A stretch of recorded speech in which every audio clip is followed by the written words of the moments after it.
Entonces, estas son las recomendaciones ya hechas hace algunos años sobre toracotomía de urgencia, ¿no?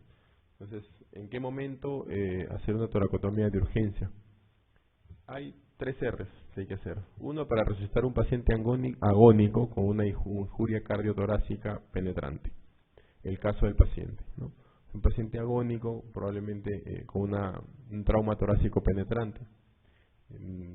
Probablemente si exploramos el paciente de acuerdo a dónde está el objeto punzocortante y de acuerdo al trayecto podríamos imaginar cuál es la lesión que tiene. Liberar un taponamiento cardíaco para evacuación de sangre pericárdica, ¿no? No está indicado en este caso la pericardiocentesis subsifoidea, sino toracotomía de urgencia. Control inmediato de la hemorragia para reparar, es la tercera R, ¿no? Reparar corazón, reparar pulmón, lo que haya que reparar, o reparar un gran vaso que podría ser una aorta rota. ¿Alguna pregunta hasta aquí, chicos? Bien, entonces, sin embargo, recuerden que un paciente que llega a emergencia sin pulso hay que determinar si este paciente está vivo, ¿no? O está fallecido. ¿Cómo saberlo? Hay que hacer una evaluación de algunos parámetros para determinar si el paciente está vivo o está muerto. Podría estar fallecido hace algunas horas o hace más de 10 o 15 minutos. La respuesta pupilar es una evaluación importante, ¿no? La respuesta pupilar con luz en el momento de la exploración es un examen importante para determinar si el paciente sigue con vida, ver si ventila espontáneamente. Probablemente ese paciente llega sin pulso, pero ventilando aún de forma agónica. Es un paciente agónico, no es un paciente que ha fallecido. Y el pulso que deben evaluar para determinar si el paciente está en parada cardíaca es el pulso carotídeo, ¿no? El pulso femoral, radial, humeral no sirven, no deben evaluarse en un paciente con parada cardíaca. El que se evalúa es el pulso carotídeo. Si no hay pulso carotídeo, pensar en parada cardíaca.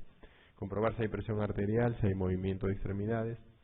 Y finalmente las palas nos van a decir si hay actividad eléctrica o no. El paciente puede no tener pulso, pero tiene actividad eléctrica. Recuerden que la actividad eléctrica sin pulso es una causa de parada cardiorrespiratoria, ¿no?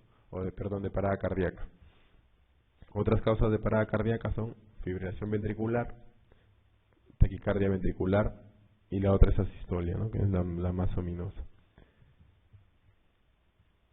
Entonces, recuerden que los pacientes con taponamiento cardíaco llegan con mucho compromiso hemodinámico. Hay una triada que es más o menos frecuente, no es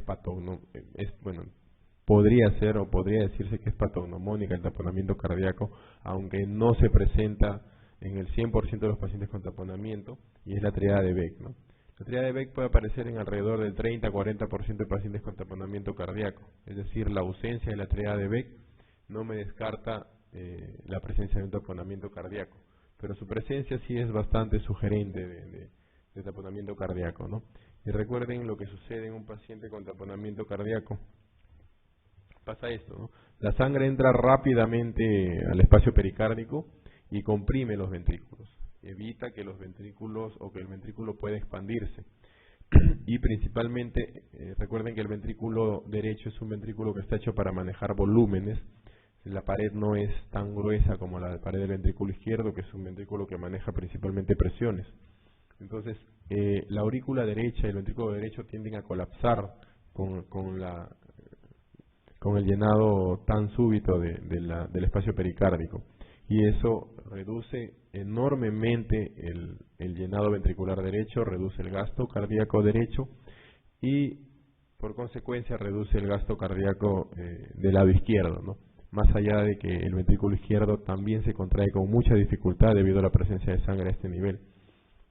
Entonces, primera parte de la triada de Beck es hipotensión, ¿no? El paciente va a estar hipotenso. En segundo lugar, miren que se forma una gran capa de líquido entre el corazón y la pared torácica, que es donde uno oculta. Entonces, los ruidos cardíacos se van a escuchar muy lejos, muy apagados. Son ruidos cardíacos apagados. Suele suceder en pacientes con obesidad mórbida, ¿no? El panículo adiposo puede ser tan grueso en la pared torácica que los ruidos cardíacos se escuchan bastante apagados. Es otra característica. Y dos, si el ventrículo derecho y todas las cavidades derechas están colapsadas, y esa es la característica del taponamiento cardíaco.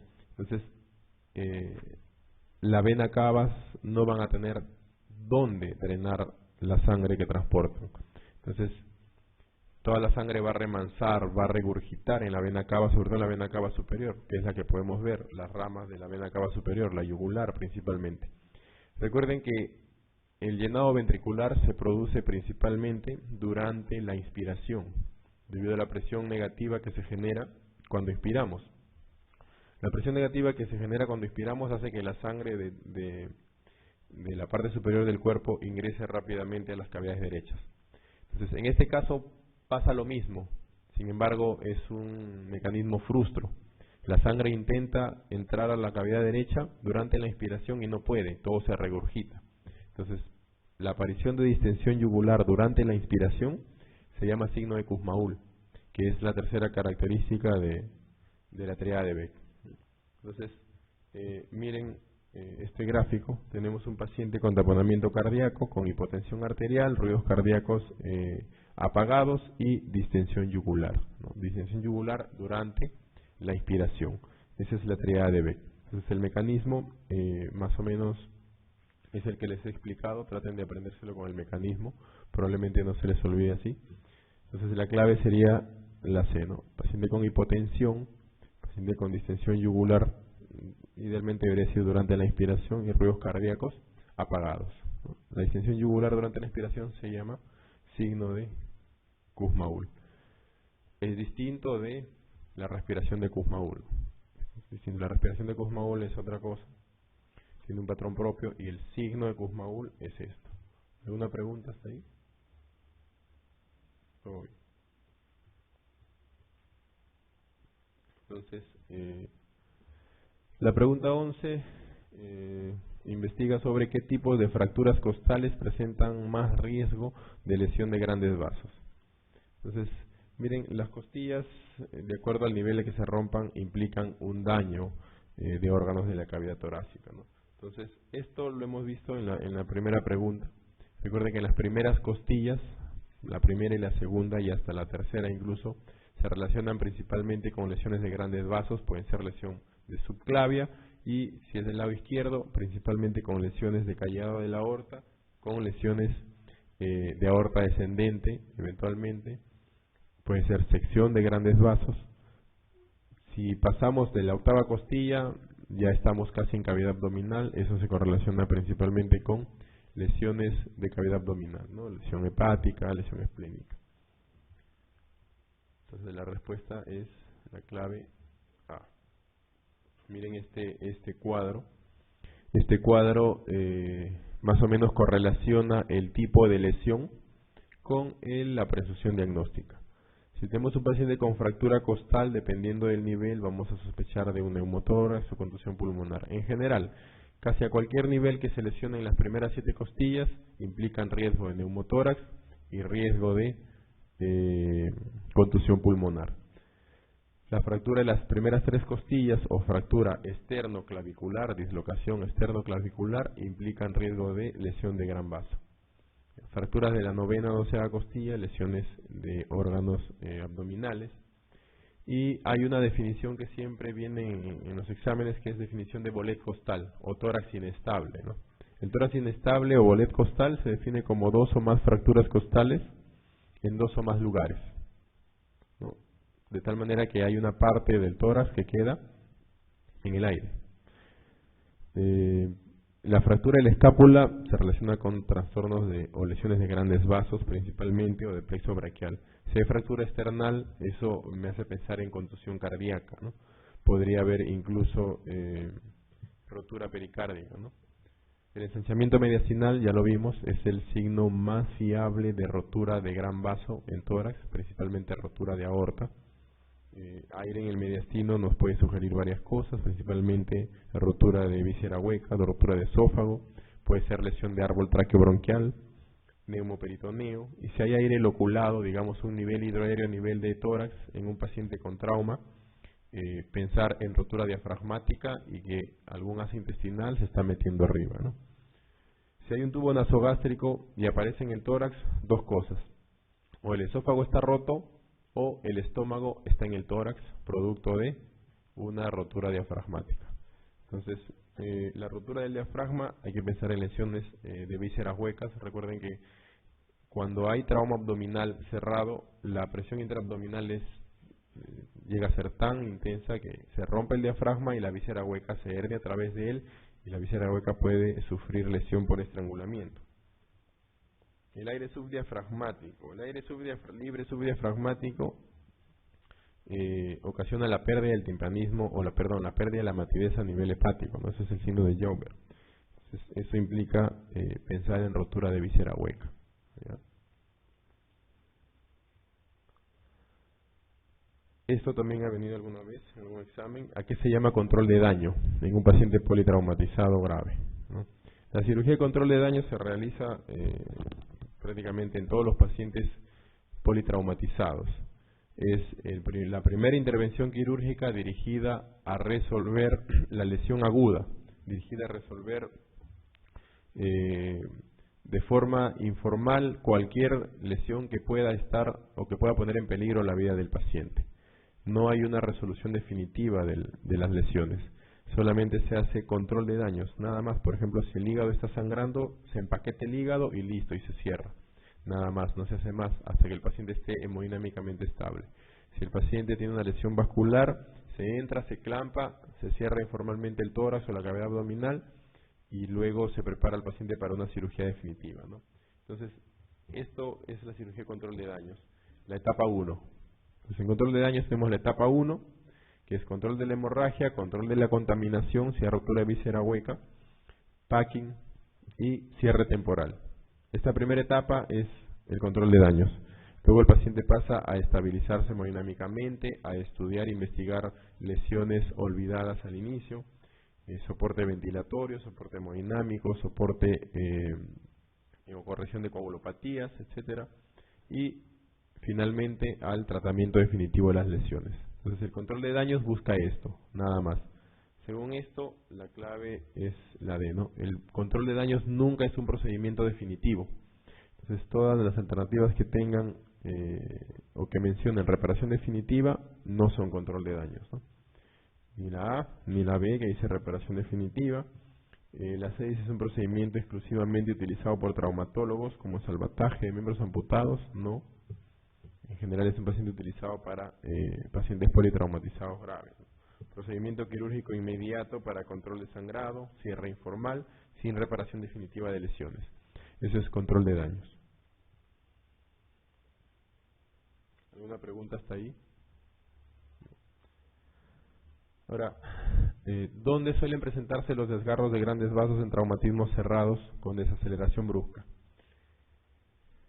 Bueno, cuando hablamos de tórax, la única posibilidad de ese tipo de lesiones es a nivel de callado aórtico, ¿no? Justo en el punto donde el callado de la aorta se une a la aorta descendente.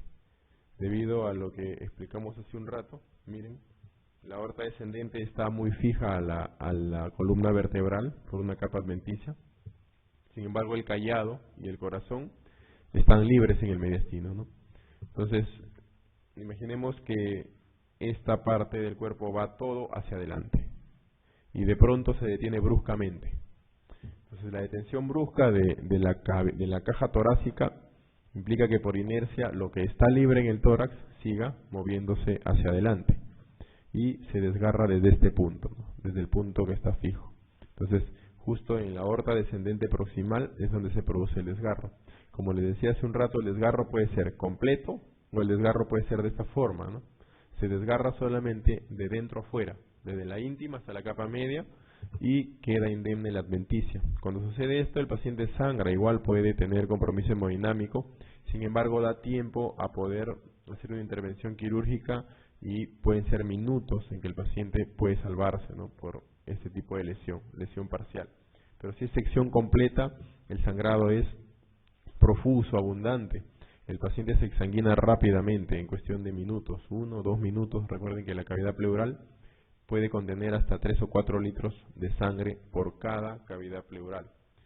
Y esto puede suceder en este tipo de pacientes. Entonces, el punto de rotura, usualmente en trauma torácico cerrado, es aorta descendente proximal. ¿Sí? Aorta descendente proximal.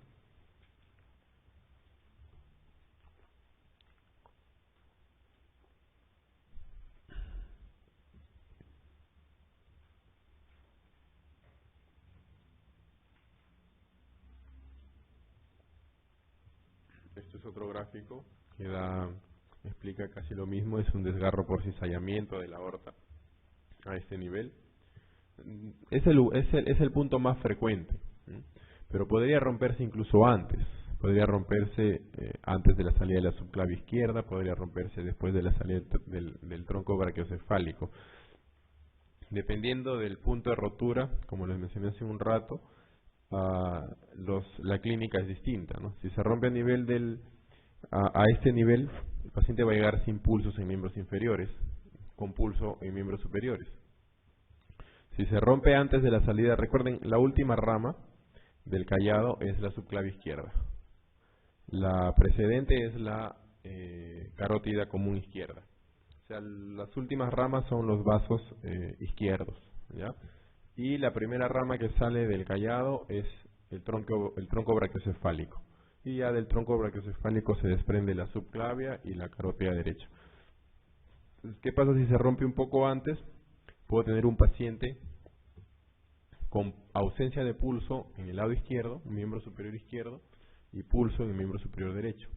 Entonces, esto queda para que este tipo de pacientes deben ser evaluados completos. No hay que tomar pulso en ambos lados. Si hay diferencia de pulso, no hay pulso en uno, hay pulso en el otro, yo inmediatamente sé dónde está la lesión, ¿no? Si hay pulso arriba y no hay pulso abajo, también sé dónde está la lesión. Y el actuar debe ser inmediato. ¿Qué lesiones torácicas producidas por trauma tienen mayor mortalidad? Hemos visto hasta ahora lesiones por trauma punzocortante o trauma penetrante. Hemos visto lesiones por trauma cerrado, ¿no? Entonces, las que desprenden mayor cantidad de energía y finalmente pueden terminar produciendo mayor cantidad de lesiones son las lesiones por trauma cerrado. Recuerden que la lesión penetrante simplemente penetra el objeto y las lesiones que se produzcan van a depender del tamaño del objeto, de la longitud del objeto y de por dónde esté entrando el objeto punzocortante. Podría lesionar solamente un pulmón, podría lesionar directamente el corazón si va directo ahí.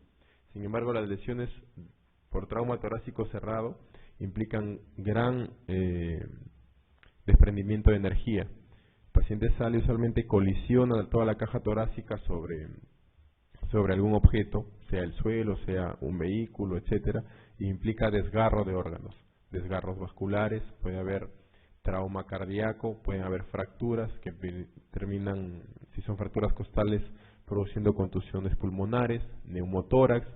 La fractura external podría terminar provocando un trauma o una contusión cardíaca, taponamiento cardíaco, etcétera. Son los traumas cerrados son los que implican lesiones mayores y por tanto implican mayor mortalidad, ¿no? La mortalidad obviamente no es la misma entre una u otra y las lesiones punzocortantes o las lesiones penetrantes de trauma tienen menor mortalidad que aquellas lesiones de trauma torácico cerrado, ¿no? La respuesta es la clave B. Tenemos un paciente politraumatizado, moderadamente ansioso, con dolor abdominal, tiene una frecuencia cardíaca en 110 por minuto, presión arterial en 120/80 y está algo taquipneico. Entonces, según esos parámetros, más o menos en cuánto estimamos la pérdida de sangre. Vimos el cuadro anterior, entonces, en el que habían 4 clases de shock hemorrágico, ¿verdad? Los 2 primeros eran pacientes con presión normal. Sin embargo, el primer paciente en la primera clase era un paciente con presión normal y que no estaba ni taquicárdico, tampoco estaba polipneico. Por tanto, no corresponde a la clase 1, ¿no? La clase 2 es el segundo grupo de pacientes con normotensión aún. Sin embargo, están taquicárdicos y están algo taquipneicos. El paciente probablemente se ubica en este grupo de pacientes. El 3 y el 4 son pacientes con compromiso circulatorio, hipotensión. Entonces, de acuerdo a esto, ubicamos primero el paciente en qué clase está. El paciente está en una clase 2 de shock hemorrágico y podemos responder, ¿no? En la primera clase la pérdida no va más allá de 750 cc o menos del 15% de la volemia, lo que les decía, ¿no? Por lo menos debe haberse perdido el 15% de la volemia para que aparezca taquicardia sinusal, y por lo menos el 30% para que aparezca hipotensión. Entonces grábense esos puntos de corte, ¿no? 15% y 30%. Con eso yo ya tengo bien definido shock clase 1, clase 2, clase 3 y la clase 4, que es el shock profundo con frecuencia cardíaca más allá de 140, ¿ya? Y más hipotenso que el paciente con clase 3. Entonces, el primer grupo no ha perdido más del 15%. Para que un paciente esté taquicárdico con presión normal, por lo menos ha perdido 15% a más. Y eso significa más o menos 750 a 1000 cc. Incluso sin saber esta cantidad yo puedo estimar, ¿no? Si solamente me aprendo los porcentajes, estimo una persona promedio tiene una volemia de 5000, ¿no? Si yo le saco un 15%, más o menos me sale un litro y medio de lo que es lo que debe haber perdido el paciente para estar en este punto del shock. Entonces la respuesta es la clave B.